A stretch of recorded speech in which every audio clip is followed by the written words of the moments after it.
What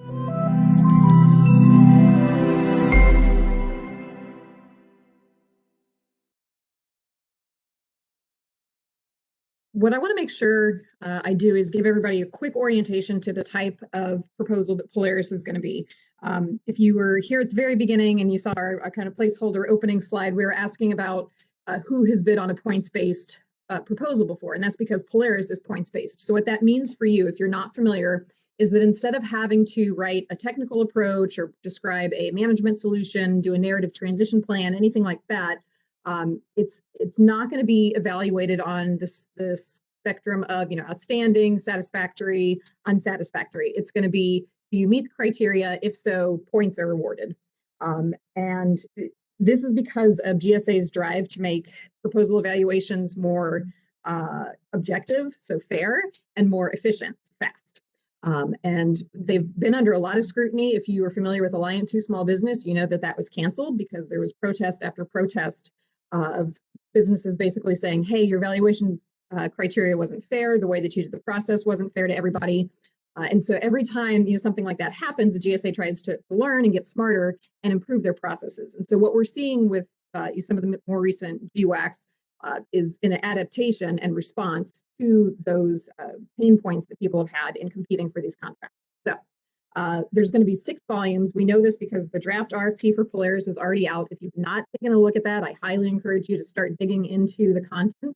We're going to do a quick summary today, but there's a lot of fine print in that draft RFP. So I'm going to do my best to give you this high-level summary so that you've got at least a baseline understanding, because everything that we're going to talk about in terms of pain points and preparation that you can do now, it's going to make a lot more sense if it's in the context of understanding that you're trying to build points as you prepare your materials. So we'll have a general volume that is the SF-33, some of the more baseline contractual documents. There's 2 volumes, relevant experience and past performance. And we're going to talk about why these are so important in a second. There's a volume 4, which is system certifications and clearances. Not a surprise since this is an IT services contract. Volume 5 is going to be all about risk assessment, how you've performed in the past, what your structure is, things like that. And then volume 6 is responsibility. So taking a look at your cybersecurity practices, your supply chain risk management, and just the financial responsibility of the company and the resources that you have.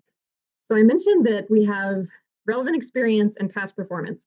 I don't want you to think of these things as being important. These are absolutely critical because we expect, based on historical contracts that were built under the same scorecard RFP, that these are going to be worth 70 to 90% of the total score.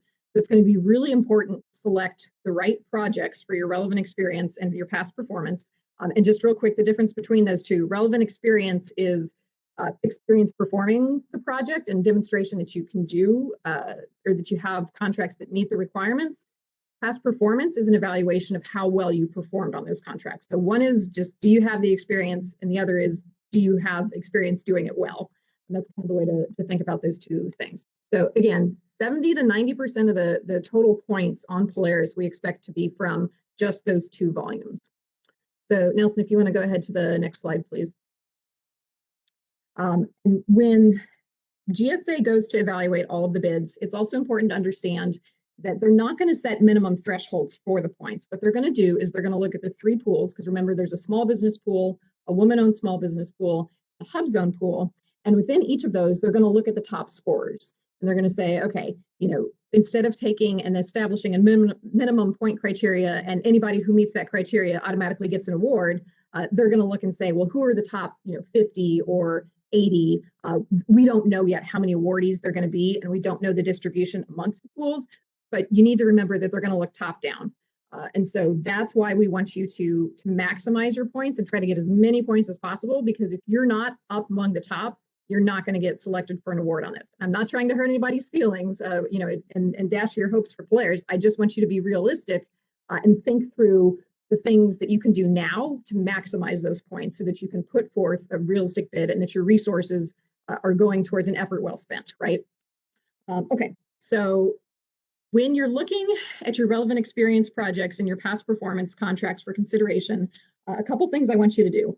One is draft your contract lineup. So you're going to take a look at, just make a list of any contracts that come to mind that you think might qualify is aligning to one of the performance areas that are listed in the draft RFP.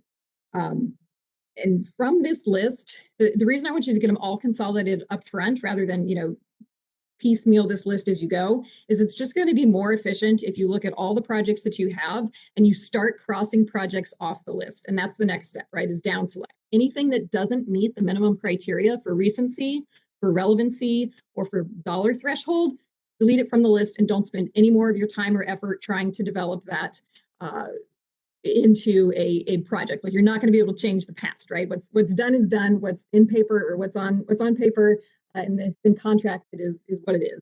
So if it doesn't meet the 5-year relevancy criteria, if it doesn't align to one of the 5 performance areas, and if it doesn't meet the $1 million threshold, it should come off that list. So whatever you have left over, now you're going to start to look at your projects and rack and stack them. One thing I do want to mention, we don't have a draft scorecard yet from the government. They have not released that.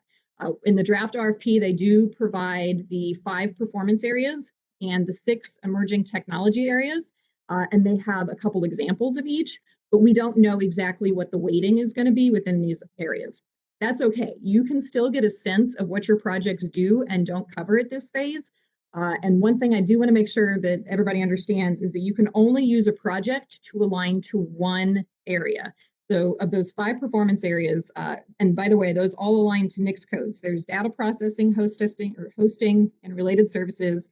There's custom computer programming services, computer systems design services, computer facilities management services, and then there's the other computer related services. So 5 areas, and you have to find a project that aligns. Ideally, you would have one project for each of those 5 areas. The government has limited the number of projects that you can submit to 7 in this category. The other important thing to understand is that, so everything has to meet the minimum criteria, but then there are categories that are going to score you extra points. So for example, if it involved multiple teammates, if you were managing a team of subcontractors, you might get extra points for that. If it was a large dollar value, you would get extra points for that. If it involved an OCONUS location, so something outside of the United States, if you're performing work in Japan, in Hawaii counts as OCONUS, foreign country, something that is outside the contiguous United States, you get extra points for that.